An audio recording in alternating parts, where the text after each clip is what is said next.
We'll just start it off. Give your thoughts so far and get ready for the season. Yeah, the team's been working extremely hard, and we've had 3 inter-squad scrimmages in January so far. Weather's played with us a little bit, but not too bad. Really like what I see on the field. We have a lot of depth, a lot of versatility in our lineup. 7 pitchers on the pitching staff, returners, Macy Cintron, Olivia Duncan, 3 freshmen, Kara Crosby, Lexi Hames, and Maddie Johnson, and then 2 transfers, Sierra Manis and Abby Dunning, and they're all getting a lot of innings. They look really good, and defensively, like I said, we got some versatility. We can move some players around if we need to. A lot of depth, a lot of experience. Offensively, we've been hitting the ball really well in practice. And I think we're almost to the point now where we're just ready to play another opponent. And, so we're looking forward to the start of the season, going down to Florida, and then Texas week 2, and then coming back home to open up our home season. Last year was a breakthrough in a few ways. How do you keep the team focused and not, try to skip ahead to what you want to accomplish in the grand scheme of things? Yeah, definitely. This program's had a lot of success since our inception back in 2020, and we played in our 3rd Super Regional last year. We were 60 feet away from going to the World Series, had 2nd and 3rd, nobody out, and so we have a lot of hungry players and coaches that want to get over that hump and get to the World Series, and that's our goal. But we understand last year is over. It's a whole new year. It's a whole new team, and we've got some pretty lofty goals. We've been working extremely hard, and I think we have the talent. We got great chemistry, great camaraderie on our team, and as a coach, this time of year, you're just looking for growth and the right mindset, and I think we have the leadership and the type of players that want to do better than we did last year and go farther. I know down the stretch you guys kind of relied on Reese and Brooke as you guys pitchers.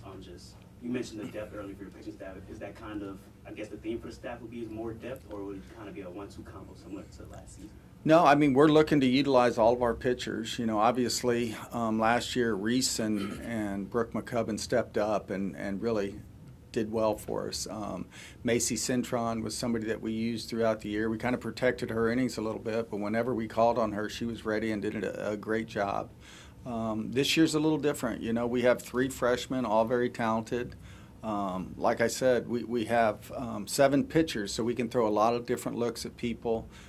Each have their own strengths, and it's a bonus to have a pitching staff and to be able to utilize all 7 of them, and we will. Now, if a couple step up and take charge, we're not afraid to go that route either. But I think it bodes well for us to have depth in our pitching staff, and we'll see how the season plays out. But right now, they're all ready to pitch and ready to go.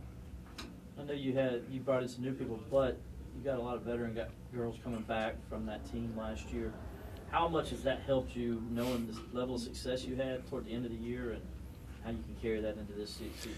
Yeah, we're still pretty young. We have 2 seniors, Jameson Brockenbrough, senior center fielder, and she brings obviously a lot of experience and a lot of postseason experience. Had a great year for us last year, and she's been phenomenal this year. And then transfer Abby Dunning, transfer pitcher from Boston College. So we're relatively young after those 2 seniors. So, but all of our players, that were here last year and return, are hungry. They have the postseason experience. They're very talented, and the freshmen have mixed in really well. There's a lot of competition for the starting lineup, and that competition breeds success, and we're kind of rolling with that right now. I know coaches don't want to get into it too much, but how much motivation is being just 60 feet away motivated these young ladies for this year?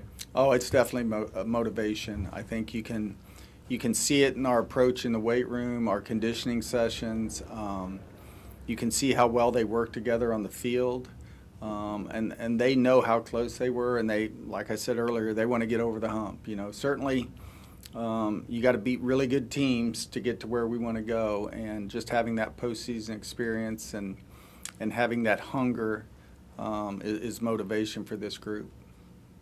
You guys lost Maddie Moore. Just Mhm. how big of a loss is that, and who were, I guess, some of the players who could replace her production and her energy to the team? Yeah, we lost, you mentioned Brooke and Reese, but 3 position players, everyday players. Abby Vieira behind the plate was a huge loss. Maddie Moore, a 2-time All-American, just a very tough offensive player, great defensive player. And then Alex Brown. Alex, I thought, was probably the best, if not one of the best leadoff hitters in the country last year. She was phenomenal for us. So those are some big holes for us to fill. We have a transfer, Kylie Chanel, who's pretty much locked up the shortstop position for us. She transferred in from Florida Atlantic. She's been making all the plays, all the throws at short. She's been, really a consistent hitter for us in our fall scrimmages and so far in January. Certainly Marion Collins returns. She was our shortstop last year, and she's at her more natural position, I think, at third base, and she's just a phenomenal defensive player, big stick in the lineup. Julia Knoller's back at first base. Julia's battled a few injuries in her career, so we're hoping to keep her healthy for the entire year. She's a phenomenal offensive player. Taylor Pipkins, who played a little outfield for us last year, her and Maddie Lardizabal are working out at second base, competing for that position. Jam, of course, in center field. Kylie Johnson in left, and we've been working a few outfielders in right field. Macy Cintron, we moved to the outfield a little bit this year, so she'll play possibly out there as well as pitching. And then Mac Pavisi, a freshman, has shown well at both first base and the outfield. So Sarah Bro's another freshman that's pushing to get in the lineup, big hitter for us. So we have a lot of depth, a lot of versatility, a lot of good young players. I think in the first couple of weeks we'll be trying to figure out the lineup and go with who's hot at the time. How has NCAA House settlement revenue sharing era affected softball, if at all? Just how different is that? It's different. As a coaching staff, you kind of, you have to adjust and adapt. And I've been coaching for 38 years, so I've had to adjust and adapt to a lot of things. But it's just a new era of college athletics, and certainly it bodes well for the players to make a little money. For our sport, we have 25 scholarships now where, 2 years ago, last year, we were a percentage sport, basically. We had 12 scholarships that we had to divvy up amongst everybody. So, that makes recruiting a little easier. But it's just a sign of the times, and I think softball is a sport now that, we're dealing with the revenue share and NIL just like all the other sports. So, like I said, I think it's good for the student athletes. And we just got to make sure that we're keeping up with the Joneses, so to speak, and we've had a lot of success here, and hopefully we'll continue that. Coach, when there is so much movement in the current landscape of athletics right now, players going here, coming, going, all that kind of thing, how big of a deal is it to have players that felt that type of success last season come back and maybe influence some of the younger players on the roster that have not been on that stage and haven't been in that spot? Yeah, I think it starts with our culture. Since we've had our program here, we've kind of been a coach-fed, player-led program, and our players buy into that. When you start a program from nothing and you build a really strong foundation, you have success, it's easy to buy in, and every year we've had really good leaders in our program to help kind of nurture the young players and facilitate our core values within the team. But yeah, it's a situation where we've used the transfer portal to fill holes and to fill competitive depth and versatility, and I think we've done that wisely. And but I love our team. I love the togetherness, and in a new era of where you can replace rosters and replace players. we really try to keep our players happy, and like I said, through hard work and culture and winning, and let that other stuff take care of itself.